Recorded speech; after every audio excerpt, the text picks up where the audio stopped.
আল্লাহ রসুলের ঘর আবু জেহেল পোড়ায় দেয়। আপনারা দেখেছেন হুজুর সাল্লাল্লাহু আলাইহি ওয়াসাল্লামের যে বাড়িটা বর্তমান লাইব্রেরি, এখানে যদি মক্কা শরীফে যেয়ে থাকেন কথা বলেন নজরুল, আর না গেলে বলছো তোমার টাকাই শেষ।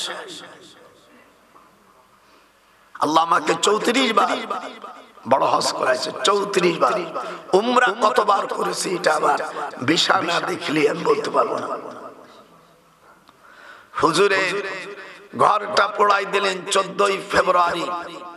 হাত উঠান, কোন তারিখে? খাবার হাদিসও পড়ো না, কিচ্ছু নাই, খালি হু হু করি। এটা জুমার নামাজ পড়ো, পড়ার দরকার অনেকটা আছে। উইকলি নামাজ, উইকলি মানে কি? হ্যাঁ, সপ্তাহে। নজরুল ভাই কষ্ট আছে নিয়ে হুজুর আমাদের মসজিদে এসে আমি ওইরকম কব, যদি না হয় দাওয়াত না দিস জীবন আসবো না। আমি হকিনির বাচ্চা না, আল্লাহ আমার বাবার বহুত সম্পদ আছে।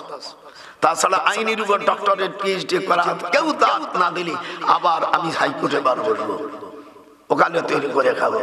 আমার এক বুড়ি, ছেলেমেয়েরা সব শিক্ষিত হয়ে গেছে, আমার এক বুড়ি একদিন কোর্ট করবো, 1 বছর খাবো। আমরা ইংলিশ মিডিয়ামের লোক, ওই বাংলা আমি কোর্টে যতদিন প্র্যাকটিস করেছি জীবনে, শুধু আমার মা বলছিল যে এই ব্যবসা করা যাবে না, আমি ওই সময় আরে 3.5 তালাক দিতেছি। আমার মা বলছে এই উকালতি করবো, দরকার নাই, মিথ্যে কথা কথি। আর মা খুব জ্ঞানী ছিলেন। আমার মা ছিলেন মাওলানা শামসুল হক সাহেবের বোন। নাম শুনছেন? শুনছেন নামটা? বুখারী শরীফের প্রথম অনুবাদ করেন আমার মামা। নামটা কি রে? মাওলানা শামসুল হক ফরিদুর রহমান। এই দেশের যত খারিজি হোক, মারিজি হোক, আলিয়া হোক, যখন কোন মাদ্রাসা ছিল না ঢাকায়, তখন বড় কাটরা আসহাবুল উলুম, আমার মামা 1890 সালে উনি দাওরা পড়েন, দারুল উলুম দেওবন্দ।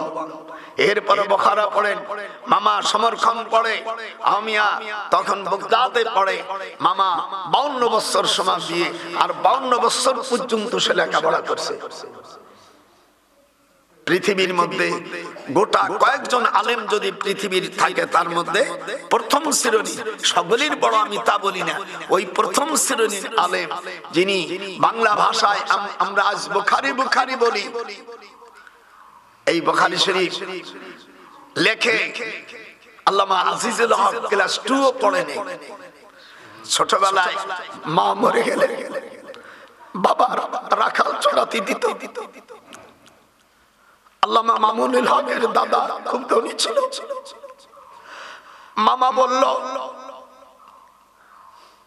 হাজী এরশাদ এদিকে আয়, তুই আমার মুরিদ, এই এতিম ছেলেটাকে তোর বউ মারে আর তুই রাখালি কিরি দিছিস, এই ছেলেটাকে আমি নিয়ে গেলাম।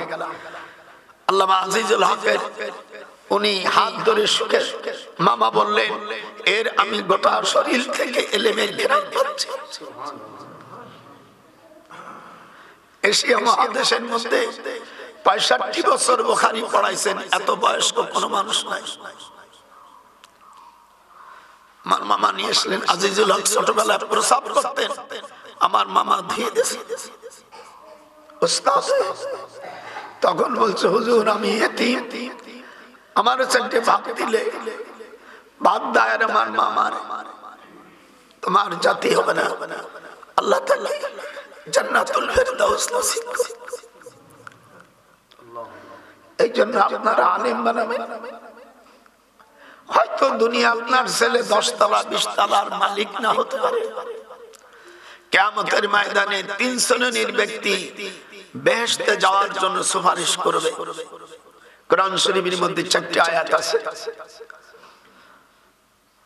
ইয়াশফাউ ইয়াউমাল কিয়ামা সালাসাতুন, আপনারা যারা আরবি বোঝেন, ইয়াশফাউ মুজাররদ সিগা, ইয়াশফাউ ইয়াউমাল কিয়ামা, কিয়ামতের ময়দানে সুপারিশ করবে সালাসাতুন।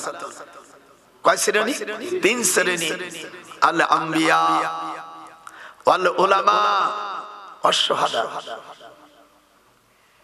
একবারে পাঞ্জল ভাষায় বলছি, 3 শ্রেণীর মানুষ সেখানে সুপারিশ করবে। নবীরা, হক্কানি আলেমরা আর যারা শহীদ হয়ে গেছে তারা।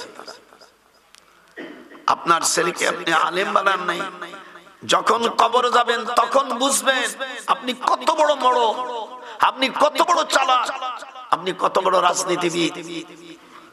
রাজনীতিবিদে শান্তি আছে? একটু ভুল হলে আপনার দেশ থেকে টাইটুল্লাহ নিয়া কথা কন না গা। আমি আমার বিএনডিও বলছি, খালেদার বড় বোনের মাইয়ে বিয়ে আমার সওয়াব। আমি বলি টাইটুল্লাহ নিয়ে ঠিক করে থাকো, বেশি ভালাইও না। মিজানুর রহমান এক কথা কইছে, তারে ধরছে বিগড়ে গিয়ে, আমি আর তা বলবো না। মানে দুটিয়ে গেল আমার আত্মীয়, যাবো কোহানে। আমার মতিউর রহমান নিজামী আমার শ্বশুরের ছাত্র, এই জন্য দেন না আমার কোনো মামলা টামলা হয় না। যারা জানে ক্ষমতা আসলে ওয়ের একজন আসবে, তত আমাকে 12টা হয়ে যাবে। আর আমি তো বোকা মানুষ না। এই দেশে গোপালগঞ্জ জেলার মধ্যে আমি 1966 আমি ডক্টরেট পিএইচডি করি।